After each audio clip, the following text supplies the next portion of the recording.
एक बुद्धिमान व्यक्ति कभी नहीं कहेगा कि वह बुद्धिमान है, इसीलिए नहीं किया। ऐसा कहने से उसकी बुद्धिमत्ता कम हो जाएगी, बल्कि इसीलिए कि वह ऐसा कहने से व्यर्थता को देख पाता है।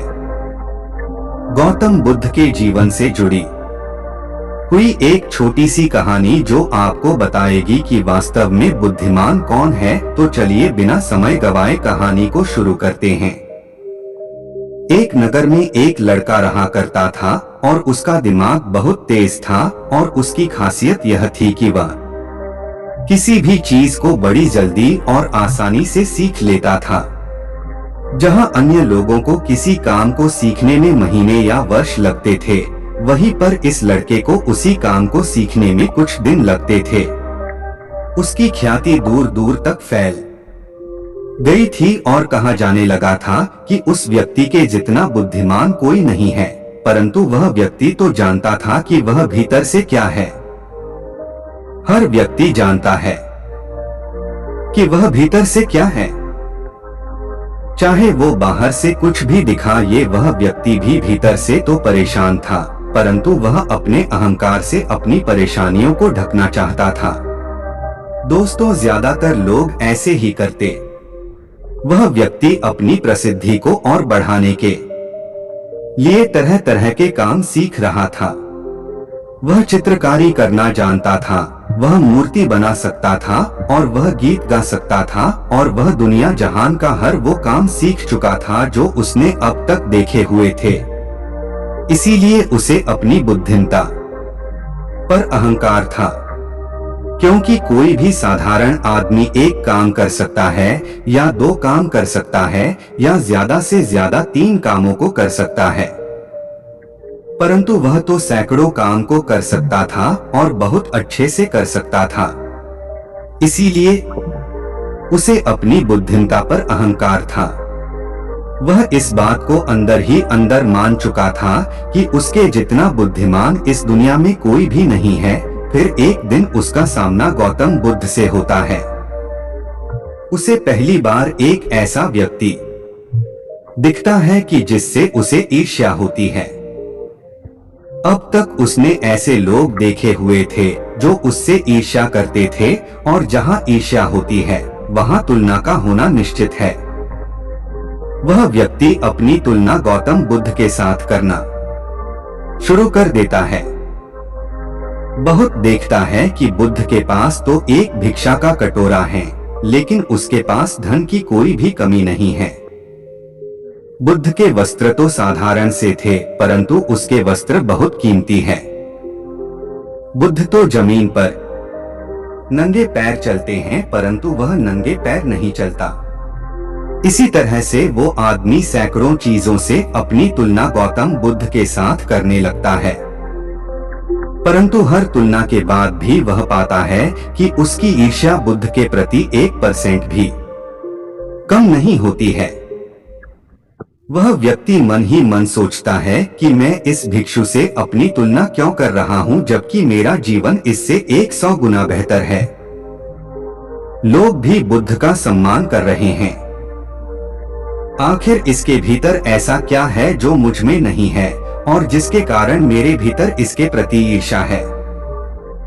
बहुत देर अपने मन में उलझे रहने के बाद वह व्यक्ति तय करता है कि वह बुद्ध के पास जाएगा और उनसे पूछेगा कि उनकी उपलब्धि क्या है। वह व्यक्ति अपने सेवकों के साथ बुद्ध के पास जाता है और उनसे कहता है कि मैं इस इलाके का सबसे बुद्धिमान व्यक्ति हूँ और आप अपने आसपास जो भी देख रहे हैं, मैं वो सब करना जानता हूँ। किसी भी कार्य को सीखने में मुझे बहुत ही कम समय लगता है। सभी लोग मेरा सम्मान करते, परंतु इस सब के बाद भी मेरे भीतर आपके लिए ईर्ष्या है। मैं यह जानना चाहता हूं कि आपकी उपलब्धि क्या है। यह सब लोग आपका आदर सम्मान क्यों कर रहे हैं? उसके बाद बुद्ध कहते हैं कि वैसे तो मेरी कोई उपलब्धि नहीं है, परंतु तुम कह सकते हो कि मेरी एक उपलब्धि है।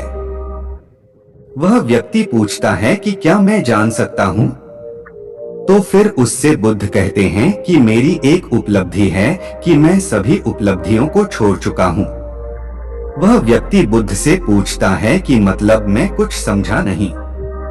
बुद्ध उस व्यक्ति से कहते हैं कि क्या तुम्हें प्रशंसा अच्छी लगती है? वह व्यक्ति कहता है कि प्रशंसा तो सभी को अच्छी लगती है। उसके बाद बुद्ध कहते हैं कि क्या तुम्हें निंदा अच्छी लगती है? फिर वह व्यक्ति कहता है कि भला इस दुनिया में कौन है जिसे अपनी निंदा अच्छी ना लगे। उसके बाद बुद्ध कहते हैं कि जो तुम्हें अच्छा लगता है और जो तुम्हें बुरा लगता है, मैं इन दोनों से भी ऊपर उठ चुका हूँ। ना मुझे निंदा सताती है और ना ही मुझे अपनी प्रशंसा प्रसन्न करती है। बस यही अंतर है तुम में और मुझ में। फिर वह व्यक्ति बुद्ध से कहता है कि परंतु यह कैसे संभव है? बुद्ध मुस्कुराते हैं और उस व्यक्ति से कहते हैं कि तुमने सैकड़ों काम सीखे हैं, लेकिन एक सबसे जरूरी काम को सीखना तुम भूल गए हो। वह व्यक्ति बुद्ध से पूछता है कि कौन सा काम बुद्ध जो मैं सीख नहीं पाया हूँ। फिर गौतम बुद्ध कहते हैं कि अपने मन को नियंत्रण करना क्या तुम्हें आता है? गौतम बुद्ध की वह बात सुन वह व्यक्ति समझ जाता है कि ईर्ष्या का यही कारण था। उसके बाद गौतम बुद्ध कहते हैं कि जिस व्यक्ति ने सारा जगत को जीत लिया लेकिन अपने मन को नहीं जीता, उसने कुछ भी नहीं जीता। और जिसने अपने मन को डोब जीता परंतु अपना सब कुछ गवा दिया, फिर भी उसने सब कुछ जीत लिया, क्योंकि वास्तव में बुद्धिमान व्यक्ति वही है जो अपने मन का शासक है, वो नहीं जो अपने मन का गुलाम है। गौतम बुद्ध के इन शब्दों को सुन उस व्यक्ति का अहंकार टूट जाता है और वह व्यक्ति बुद्ध से कहता है कि क्या आप मुझे अपने मन को जितना सिखा सकते हैं? गौतम बुद्ध कहते हैं कि अवश्य सिखाएंगे, परंतु मैं तुम्हारी सभी उपलब्धियां छीन लूंगा। फिर उसके बाद वह व्यक्ति गौतम बुद्ध से कहता है कि मैं तैयार हूँ।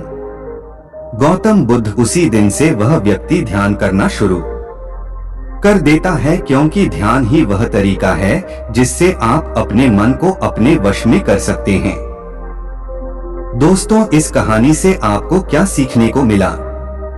हमें नीचे कमेंट बॉक्स में कमेंट करके जरूर बताएं। धन्यवाद।